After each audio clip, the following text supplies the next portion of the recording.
ಜಿಲ್ಲೆಯ IPS ಅಧಿಕಾರಿಯಾಗಿರುವಂತಹ Anjali madam ಮತ್ತು ಅವರ ಅಸಿಸ್ಟೆಂಟ್ ಸೇರಿ ಒಬ್ಬ ನೀಚ ಮತ್ತು ಕಟುಕ ಅಧಿಕಾರಿಯನ್ನು ರೆಡ್ ಹ್ಯಾಂಡ್ ಆಗಿ ಹಿಡಿಯಲು ಪ್ರಯತ್ನಿಸುತ್ತಾರೆ. ಆದ್ದರಿಂದ ಅವರು ವೇಷವನ್ನು ಮರೆಸಿಕೊಳ್ಳುತ್ತಾರೆ. ಅಂದರೆ ತಮ್ಮ ಐಪಿಎಸ್ ಡ್ರೆಸ್ಗಳನ್ನು ಬದಲಾಯಿಸಿಕೊಂಡು ಸಾಮಾನ್ಯ ಶಾಲಾ ವಿದ್ಯಾರ್ಥಿಗಳಾಗಿ ಬದಲಾಗುತ್ತಾರೆ. ಇದನ್ನು ಭಾರತದ ಇತಿಹಾಸದಲ್ಲೇ ಆಪರೇಷನ್ ಖಾಕಿ ಎಂದು ಕರೆಯುತ್ತೇವೆ. ಏಕೆಂದರೆ ಐಪಿಎಸ್ ಅಧಿಕಾರಿಯಾಗಿರುವಂತಹ ಅಂಜಲಿ ಮೇಡಂ ತನ್ನ ಅಸಿಸ್ಟೆಂಟ್ನೊಂದಿಗೆ ಸಾಮಾನ್ಯ ವಿದ್ಯಾರ್ಥಿಗಳಾಗಿ ಬದಲಾಗಿ ಸಾಮಾನ್ಯ ರೋಡಿನಲ್ಲಿ ಅಲೆದಾಡುತ್ತಿರುತ್ತಾರೆ. ಏಕೆಂದರೆ ಆ ಕಟುಕ ಮತ್ತು ನೀಚ ಪೊಲೀಸರಿಗೆ ಬುದ್ಧಿಯನ್ನು ಕಲಿಸಲು ಅವರು ಸಾಮಾನ್ಯ ಯುವತಿಯರಂತೆ ರೋಡಿನಲ್ಲಿ ಹೋಗುತ್ತಿರುತ್ತಾರೆ ಮತ್ತು ಯಾರಿಗೂ ಸಹ ಅನುಮಾನ ಬರುವುದಿಲ್ಲ ಇವರು ಐಪಿಎಸ್ ಅಧಿಕಾರಿ ಎಂದು. ಹಾಗೆ ಅವರು ಆ ಪೊಲೀಸ್ ಇರುವ ಜಾಗದಲ್ಲಿ ನಡೆದುಕೊಂಡು ಹೋಗುತ್ತಿರುತ್ತಾರೆ. ಅದೇ ಕ್ಷಣದಲ್ಲಿ ಆ ನೀಚ ಅಧಿಕಾರಿಯು ಅವರನ್ನು ಒಮ್ಮೆ ತಿರುಗಿ ನೋಡುತ್ತಾನೆ. ಆ ಯುವತಿಯರನ್ನು ಕಂಡ ಆ ನೀಚ ಪೊಲೀಸರು ಅವರ ಬಳಿಗೆ ಹೋಗಲು ನಿರ್ಧರಿಸುತ್ತಾರೆ ಮತ್ತು ಇವರು ಯಾರು ಇಷ್ಟು ಅಂದವಾಗಿರುವ ಯುವತಿಯರು ಎಂದು ಆಲೋಚನೆ ಮಾಡುತ್ತಾರೆ ಮತ್ತು ಅವರಿಗೆ ಹೇಳುತ್ತಾರೆ, ಎಲ್ಲಿಗೆ ಈ ಓಟ? ನೀನು ನಮ್ಮ ಬಳಿಗೆ ಬಾ, ನಾನು ನಿಮಗೆ ಹಣವನ್ನು ನೀಡುತ್ತೇನೆ. ನನ್ನಂತಹ ಇತಿಹಾಸದಲ್ಲೇ ಹೆಸರು ಮಾಡಿರುವ ಪೊಲೀಸ್ ಅಧಿಕಾರಿ ಎಲ್ಲಿಯೂ ಇಲ್ಲ ಎಂದು ಹೇಳುತ್ತಾನೆ. ಆ ಸಮಯದಲ್ಲಿ ಅವರು ಯಾರಿಗೂ ಸಹ ಅನುಮಾನ ಬರದ ಹಾಗೆ ಸಾಮಾನ್ಯ ವಿದ್ಯಾರ್ಥಿಗಳ ಹಾಗೆ ನೀವು ಪೊಲೀಸರಾಗಿಯೂ ಇಷ್ಟು ನೀಚ ಕಾರ್ಯವನ್ನು ಮಾಡುತ್ತೀರಾ ಎಂದಾಗ ಅವರೆಲ್ಲರೂ ನಗುತ್ತಾರೆ ಮತ್ತು ಅವರು ಹೇಳುತ್ತಾರೆ, ನಾನು ನಿಮಗೆ ಹೇಳಿದ್ದು ರಿಕ್ವೆಸ್ಟ್ ಅಲ್ಲ, ಬದಲಿಗೆ ಆರ್ಡರ್ ಎಂದು ಹೇಳುತ್ತಾರೆ. ಅದೇ ಸಮಯದಲ್ಲಿ ಆ ಹುಡುಗಿ, ಇಂತಹ ಹೀನಾಯವಾದ ಮಾತುಗಳನ್ನು ಆಡುತ್ತೀಯಲ್ಲವೇ, ನೀವು ಹೇಗೆ ಮಾತನಾಡುತ್ತಿದ್ದೀರಾ ಅರಿವಿದೆಯೇ ಎಂದು ಹೇಳುತ್ತಾರೆ. ಇಲ್ಲಿ ನನ್ನ ಮಾತೇ ಶಾಸನ, ನನ್ನನ್ನು ಹಿಡಿಯುವವರು ಯಾರೂ ಇಲ್ಲ ಎಂದು ಗಂಭೀರದಲ್ಲಿ ಆ ಪೊಲೀಸರು ಇವರಿಗೆ ಉತ್ತರವನ್ನು ನೀಡುತ್ತಾರೆ. ಆವಾಗ ಇವಳ ಕೈ ಹಿಡಿದು ಎಳೆಯುತ್ತಾನೆ. ಅದೇ ಸಮಯದಲ್ಲಿ ಕೋಪಗೊಂಡ ಅವರು ಬರುವುದಿಲ್ಲ ಎಂದು ಹೇಳಿದಾಗ ಅವರನ್ನು ಯಾವುದೇ ಕಾರಣವಿಲ್ಲದೆ ಪೊಲೀಸ್ ಠಾಣೆಗೆ ಕರೆದುಕೊಂಡು ಹೋಗುತ್ತಾನೆ ಆ ನೀಚ ಕಟುಕ ಆಗಿರುವಂತಹ ಪೊಲೀಸ್ ಅಧಿಕಾರಿ. ಮತ್ತು ಆ ಐಪಿಎಸ್ ಅಧಿಕಾರಿ ಎಂದು ಗೊತ್ತಿಲ್ಲದಂತಹ ಅವರನ್ನು ಪೊಲೀಸ್ ಬಂಧನದಲ್ಲಿ ಇಡುತ್ತಾನೆ ಮತ್ತು ಅಲ್ಲಿರುವಂತಹ ಪೊಲೀಸರಿಗೆ ಆರ್ಡರ್ ಅನ್ನು ನೀಡುತ್ತಾನೆ, ಇವರಿಗೆ ಒಂದು ಹನಿ ನೀರು ಸಹ ಕೊಡಬೇಡಿ ಎಂದು ಆರ್ಡರ್ ಅನ್ನು ನೀಡಿ ಅಲ್ಲಿಂದ ಹೊರಟು ಹೋಗುತ್ತಾನೆ. ಅದೇ ಸಮಯದಲ್ಲಿ ಅವರಿಬ್ಬರು ಕತ್ತಲ ಕೋಣೆಯಲ್ಲಿ ಹಾಗೆಯೇ ಬಾಳುತ್ತಿರುತ್ತಾರೆ ಮತ್ತು ಆಲೋಚಿಸುತ್ತಾರೆ, ನಾವು ಚೆನ್ನಾಗಿ ಇವನಿಗೆ ಬುದ್ಧಿಯನ್ನು ಕಲಿಸಲೇಬೇಕು, ಏಕೆಂದರೆ ನಮ್ಮ ಬಳಿ ಎಲ್ಲ ಸಾಕ್ಷಿಗಳು ಇವೆ ಎಂದು ತಿಳಿದುಕೊಳ್ಳುತ್ತಾರೆ. ಆಗ ಪಕ್ಕದಲ್ಲಿರುವಂತಹ ಅಸಿಸ್ಟೆಂಟ್ ಮೇಡಂ ಅವರು ಹೇಳುತ್ತಾರೆ, ಇವನ ಅಹಂಕಾರವನ್ನು ಅಡಗಿಸಲೇಬೇಕು, ಏಕೆಂದರೆ ಇವನೊಬ್ಬ ಕ್ರೂರಿ ಅಧಿಕಾರಿಯಾಗಿದ್ದು ಇವನನ್ನು ನಾಳೆಯೇ ಅಧಿಕಾರದಿಂದ ವಜಾ ಮಾಡುವ ಹಾಗೆ ಮಾಡಬೇಕು ಎನ್ನುವ ಹಾಗೆ ಪೊಲೀಸನು ಸಹ ಅಲ್ಲಿಗೆ ಬಂದು ಬಿಡುತ್ತಾನೆ.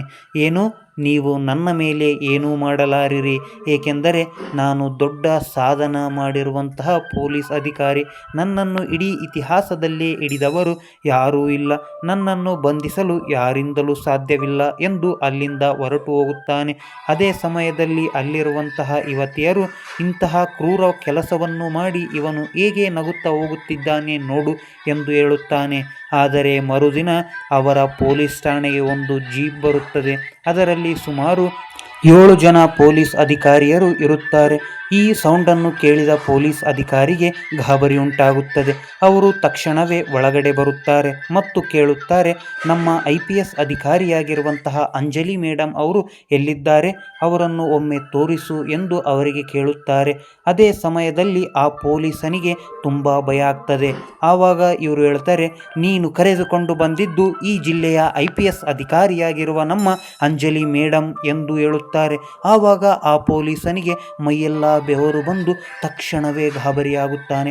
ಆಗ ಆಲೋಚಿಸುತ್ತಾನೆ, ಹೌದಲ್ಲವೇ, ಇವರೇ ನಮ್ಮ ಅಂಜಲಿ ಮೇಡಂ ಎಂದು ನಾನು ಕಂಡು ಹಿಡಿಯಲು ಸಹ ಆಗಲಿಲ್ಲ ಎಂದು ಆವಾಗ ತನ್ನ ಭ್ರಮೆಯನ್ನು ಅರಿತುಕೊಳ್ಳುತ್ತಾನೆ.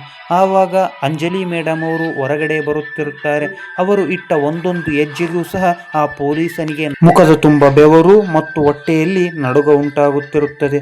ಅವರು ಇನ್ನೇನು ಹೊರಗಡೆ ಬಂದ ತಕ್ಷಣ ಆ ಪೊಲೀಸರು ತುಂಬ ಭಯ ಆಗ್ತಾರೆ. ಅದೇ ಸಮಯದಲ್ಲಿ ಆ ಪೊಲೀಸರಿಗೆ ಇವರು ಆರ್ಡರ್ ಅನ್ನು ನೀಡುತ್ತಾರೆ, ನೀವು ಏನನ್ನು ಮಾಡಿದ್ದೀರಿ ಎಂದು ನಿಮಗೆ ತಿಳಿದಿದೆಯೇ, ನೀವು ನಿಮ್ಮ ಕೆಲಸವನ್ನು ಮಾಡಲು ನಾವು ಈ ಕೆಲಸವನ್ನು ನೀಡಿದ್ದು, ಆದರೆ ನೀವು ಯಾರನ್ನು ಅಳಿಸುವುದಕ್ಕಾಗಿ ನಾವು ಕೆಲಸವನ್ನು ನೀಡಿಲ್ಲ ಎಂದು ಐಪಿಎಸ್ ಮೇಡಂ ಹೇಳುತ್ತಾರೆ.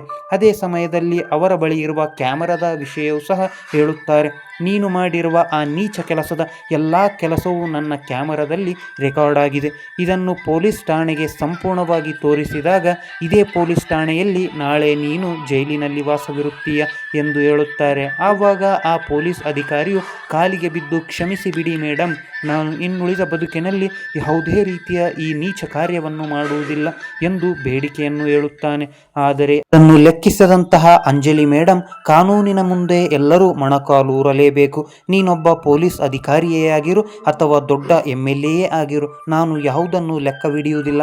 ಬದಲಿಗೆ ನನ್ನ ಕಾರ್ಯವನ್ನು ಮಾತ್ರ ನಾನು ಮಾಡುತ್ತೇನೆ. ನಿನ್ನ ಕೆಲಸವನ್ನು ರಿಸೈನ್ ಮಾಡಲು ನಾನು ಆಗಲೇ ಸೈನ್ ಮಾಡಿದ್ದೇನೆ ಮತ್ತು ಈಗ ನಿನ್ನ ಪರೀಕ್ಷೆಯನ್ನು ಮಾಡಬೇಕಾಗಿತ್ತು, ನೀನು ಯಾವ ರೀತಿಯ ಪೊಲೀಸ್ ಎಂದು. ಈ ರೀತಿಯ ಅದ್ಧೂರಿ ಕೆಲಸ ಮಾಡಿರುವಂತಹ IPS ಅಂಜಲಿ ಮೇಡಮ್ ಅವರು ಮತ್ತು ಅವರ ಅಸಿಸ್ಟೆಂಟ್ಗೆ ಹೊರಗಡೆ ತುಂಬು ಹೃದಯದ ಧನ್ಯವಾದಗಳನ್ನು ತಿಳಿಸುತ್ತಾರೆ. ಆವಾಗ ಅವರು ಒಂದು ಹೇಳಿಕೆಯನ್ನು ಕೊಡುತ್ತಾರೆ. ನಾವು ಯಾವುದಾದರೂ ಒಂದು ಸಾಧನೆಯನ್ನು ಮಾಡಬೇಕಾದರೆ ಭಯವನ್ನು ಬೀಳಬಾರದು. ಆಗ ನಾವು ಪೊಲೀಸರು ನನ್ನನ್ನು ಜೈಲಿನಲ್ಲಿ ಹಾಕಿದಾಗ ನಾನು ಭಯ ಬಿದ್ದಿದ್ದರೆ ನಾನು ಈ ರೀತಿಯ ನೀಚ ಅಧಿಕಾರಿಯನ್ನು ಕಂಡುಹಿಡಿಯಲು ಆಗುತ್ತಿರಲಿಲ್ಲ. ನಾನು ಆವತ್ತು ರೋಡಿನಲ್ಲಿ ಇಳಿದು ಸಾಮಾನ್ಯ ವಿದ್ಯಾರ್ಥಿಗಳಂತೆ ಎಲ್ಲರ ಕಷ್ಟಗಳನ್ನು ಅನುಭವಿಸಲು ಹೋದ ಕಾರಣದಿಂದ ಇವತ್ತು ಎಲ್ಲರಿಗೂ ರಕ್ಷಣೆ ಸಿಗುತ್ತಿದೆ. ಆದ್ದರಿಂದ ನನ್ನನ್ನು ನೀವು ಹೊಗಳುತ್ತಿದ್ದೀರಿ, ದಯವಿಟ್ಟು ಎಲ್ಲರೂ ಧೈರ್ಯವಾಗಿರಿ ಎಂದು ಈ IPS ಅಧಿಕಾರಿಗಳು ಹೇಳುತ್ತಾರೆ. ಅದೇ ರೀತಿಯಲ್ಲಿ ಆ ಪೊಲೀಸರನ್ನು ಸಹ ವಜಾಗೊಳಿಸುತ್ತಾರೆ.